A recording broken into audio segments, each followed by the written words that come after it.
Mr. Vice President. Good to see you. Good to see you. And from Korea. Environment Minister Pak dari Korea Pak. Environment Minister.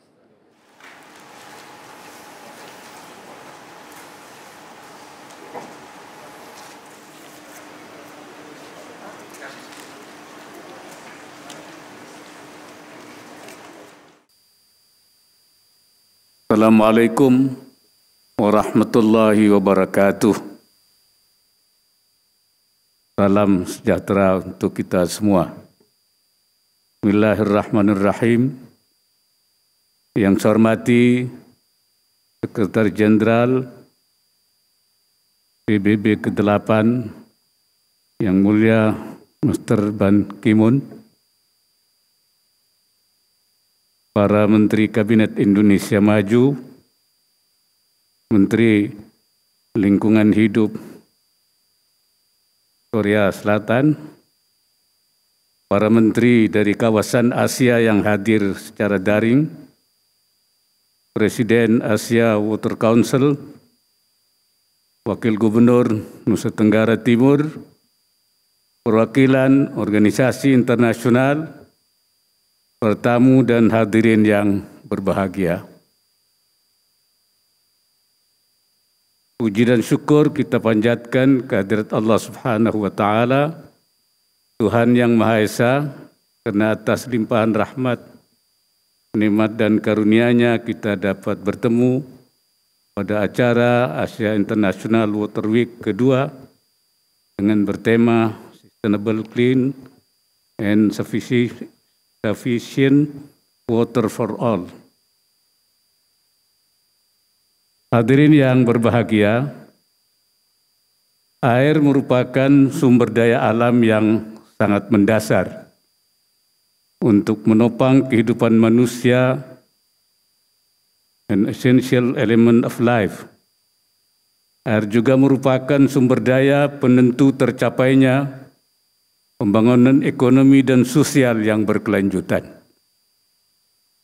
Seiring pertumbuhan penduduk dan ekspansi ekonomi yang sangat cepat, selama beberapa dekade terakhir, penggunaan air di abad 21 meningkat lebih dari 2 kali lipat dibandingkan dengan pertumbuhan penduduk.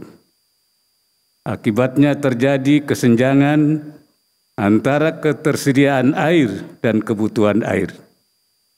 Hal tersebut menyebabkan krisis air yang serius di banyak wilayah di dunia.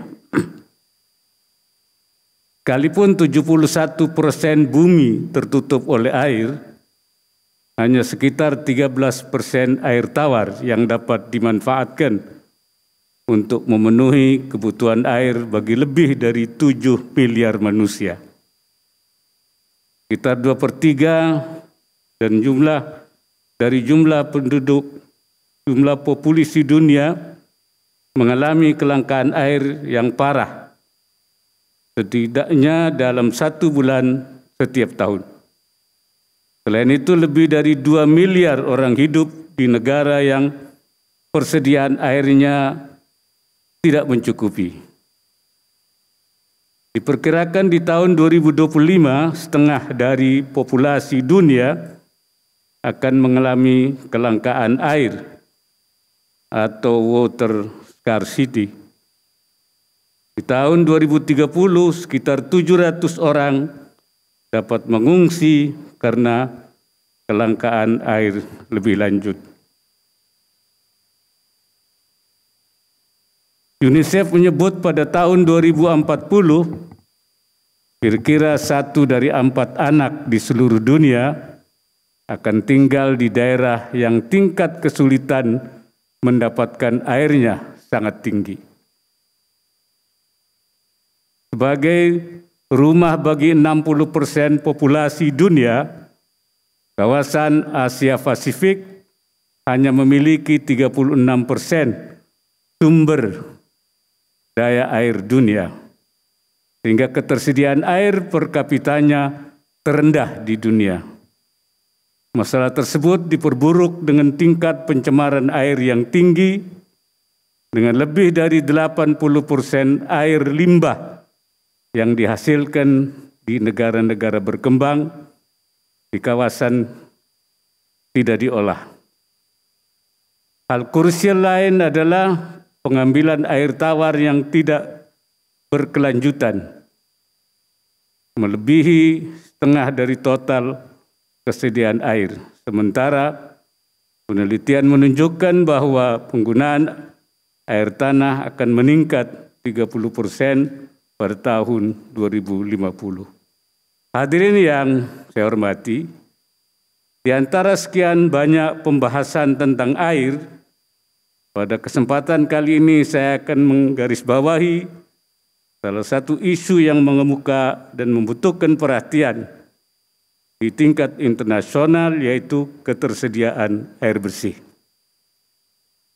Rendahnya akses terhadap infrastruktur dasar yang meliputi air bersih, sanitasi, dan listrik sangat berkorelasi pada penanganan 3 masalah yang saat ini menjadi fokus kerja pemerintah Indonesia, yaitu pertama, penghapusan kemiskinan ekstrim, dan yang kedua, pembangunan sumber daya manusia yang unggul, dan ketiga, penurunan angka stunting. Ketiadaan air bersih di suatu wilayah menandai kemiskinan dan ketimpangan. Di wilayah-wilayah miskin ekstrim, umumnya akses terhadap air bersih sangat rendah. Dari 35 kabupaten di Indonesia dengan kemiskinan ekstrim pada 2021, seluruhnya ditandai dengan fakta adanya penduduk yang tidak memiliki akses air minum layak.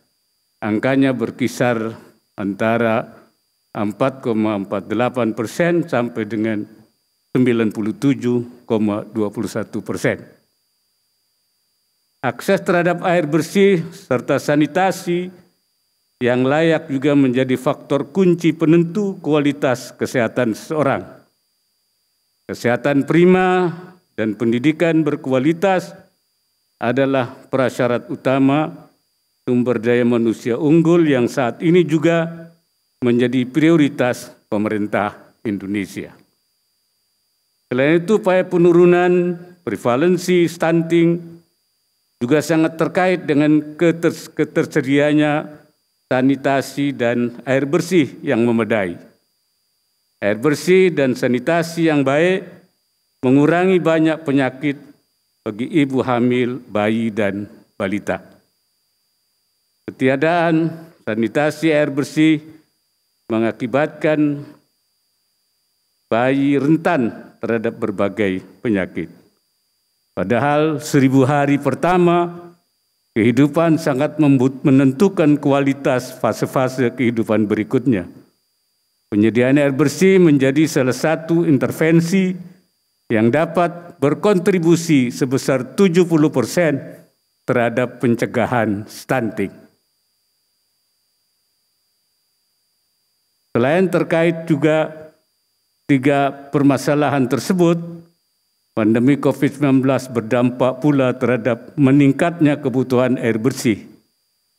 Menurut studi terbaru Indonesia Water Institute, pada akhir tahun 2020, konsumsi air bersih selama pandemi COVID-19 meningkat 3 kali lipat dibandingkan sebelum pandemi, dengan total konsumsi air rumah tangga mencapai 900 hingga 1.400 liter per hari.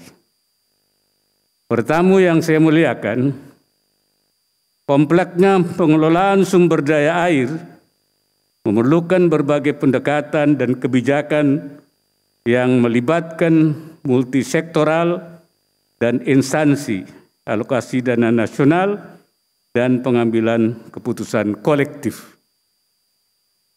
Kita memiliki visi yang sama, yaitu tersedianya air bersih yang cukup dan berkelanjutan untuk semua. Untuk itu Indonesia terus berupaya untuk mengelola pemanfaatan air secara berkelanjutan. Berbagai program kami lakukan untuk mewujudkan visi tersebut.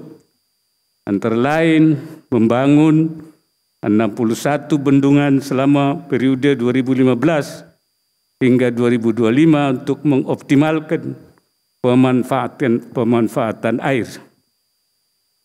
Kami terus mengembangkan potensi air sebagai pembangkit listrik dan floating solar dalam rangka menciptakan energi yang bersih untuk lingkungan. Kami juga membangun 1.000 bendungan kecil atau embung serta fasilitas lainnya untuk mendukung irigasi yang akan menyokong ketahanan pangan. Selain itu, kami mendorong pengelolaan air secara berkelanjutan melalui manajemen sumber daya air terintegrasi. Dan yang tidak kalah penting, meningkatkan akses terhadap air bersih bagi rumah tangga. Data Badan Pusat Statistik menunjukkan bahwa tahun 2014 akses rumah tangga terhadap air bersih sebesar 68%, kemudian meningkat hingga mencapai 90% pada tahun 2020. Saya berharap dari Asia International Water Week kedua ini dapat dihasilkan terobosan untuk mengatasi permasalahan air di kawasan kita. Di akhir sambutan ini, saya ingin meminta dukungan dari anggota World Water Council untuk Indonesia sebagai tuan rumah World Water Forum ke-10 pada tahun 2024. Sebagai penutup, saya ucapkan selamat melaksanakan konferensi dengan produktif, seraya tetap menikmati pesona keindahan Labuan Bajo yang indah. Dan dengan mengucapkan Bismillahirrahmanirrahim, Asia International Water Week kedua secara resmi saya nyatakan dibuka.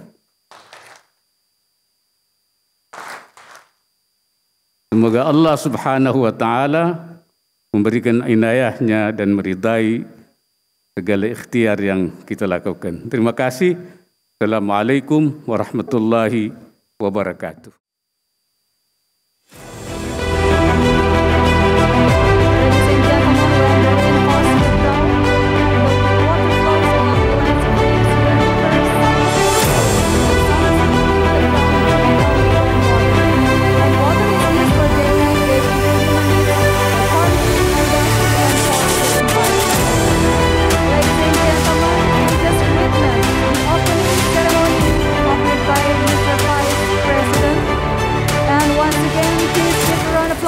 The second Asia International Water Week 2022 officially begins.